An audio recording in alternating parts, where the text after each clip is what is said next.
Alan Watts on Overthinking, when the mind becomes its own prison. The silent suffering of the thinking mind. Overthinking is one of the most common yet least understood forms of suffering in the modern world. It does not shout like fear or ache like sadness. Instead, it whispers endlessly. It repeats.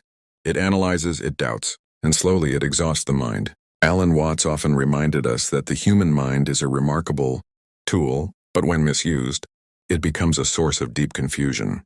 Overthinking is not intelligence. It is not awareness. It is the mind spinning without purpose. In this exploration, we will look at overthinking not as a flaw, but as a misunderstanding, a case of mistaken identity between who you are and what your mind does. What overthinking really is. Overthinking is the attempt to solve life by thought alone. It is the belief that if you think long enough, analyze deeply enough, and imagine every possible outcome, you will finally feel safe. But safety does not come from thinking. Thinking only creates more thinking. Alan Watts pointed out that thought is designed to deal with practical problems. How to build a house, how to plan a journey, how to solve a technical issue. But when thought turns inward and begins analyzing the self, it becomes circular. The mind starts chasing its own tail. Overthinking is the mind talking to itself about itself, endlessly. The illusion that thinking equals control. One of the main reasons people overthink is the belief that thinking gives control. We think, if I analyze this enough, I won't make mistakes. If I replay the past, I can fix it. If I imagine the future, I can avoid pain. Alan Watts called this the illusion of control. Life is not a puzzle to be solved. It is a process to be lived. When we try to control life through constant thinking, we forget that life is not happening in our heads and it is happening now. Overthinking is often the mind's attempt to dominate, a reality that cannot be dominated. The mind as a tool, not a master. Alan Watts famously said, "The mind is a wonderful servant but a terrible master." The problem is not thinking. The problem is unconscious thinking. Most people do not think, they are thought.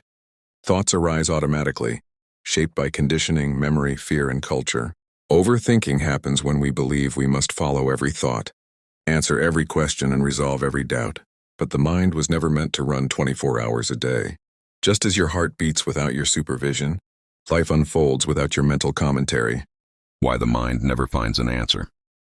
One of the most exhausting aspects of overthinking is that it never reaches a final conclusion. You think you are close to clarity, and then a new doubt appears. Why? Because the questions the mind asks about life are unanswerable. Who am I really? What if I make the wrong choice? What if this happiness doesn't last? Alan Watts taught that many of life's deepest questions are not meant to be answered. They are meant to be lived. Trying to answer them with thought alone is like trying to taste food by reading the menu. Overthinking and the fear of uncertainty. At the root of overthinking lies a fear of uncertainty. The mind craves closure. Life offers openness.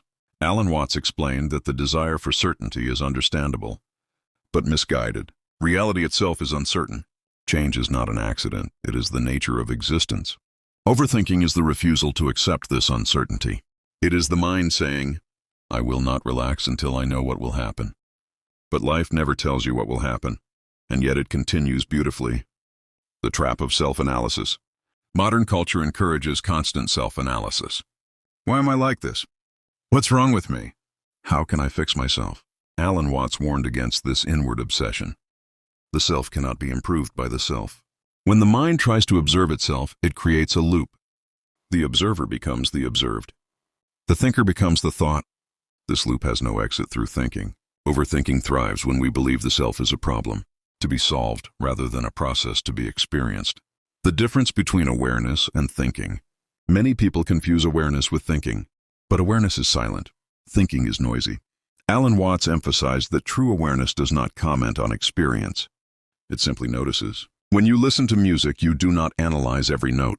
You allow the sound to move through you. Life is meant to be lived in the same way. Overthinking happens when commentary replaces experience. Chapter 8. Time and the Endless Mental Loop. Overthinking is deeply tied to psychological time. Regret lives in the past.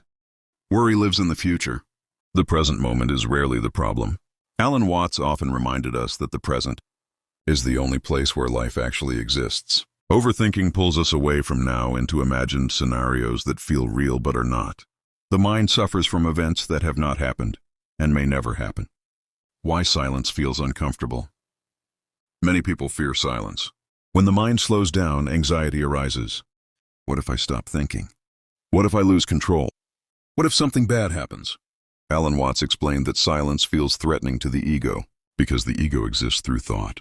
But silence is not emptiness. Silence is presence. The mind resists silence because silence reveals that you are more than your thoughts.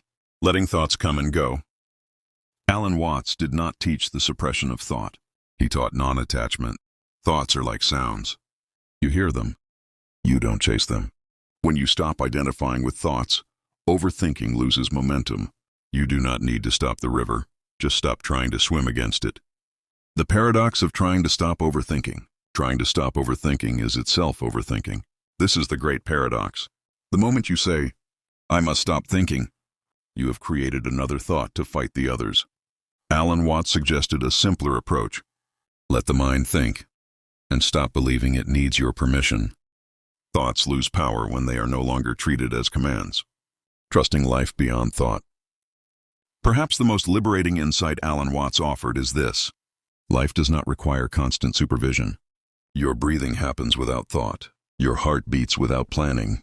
Nature unfolds without analysis. You are not separate from this process. Overthinking fades when trust replaces control. Living as a participant, not a commentator. Most overthinkers live life as commentators rather than participants. They narrate, this shouldn't be happening. I should be different. This means something about me. Alan Watts invited us to step out of the commentary and into the dance. Life is not a story to be perfected. It is music to be played. Conclusion, the end of the mental struggle. Overthinking is not a personal failure. It is a cultural habit. You were taught to believe that your thoughts define you, but they do not. You are the awareness in which thoughts appear. When you stop trying to figure life out, life begins to feel lighter. Not because all problems disappear, but because you are no longer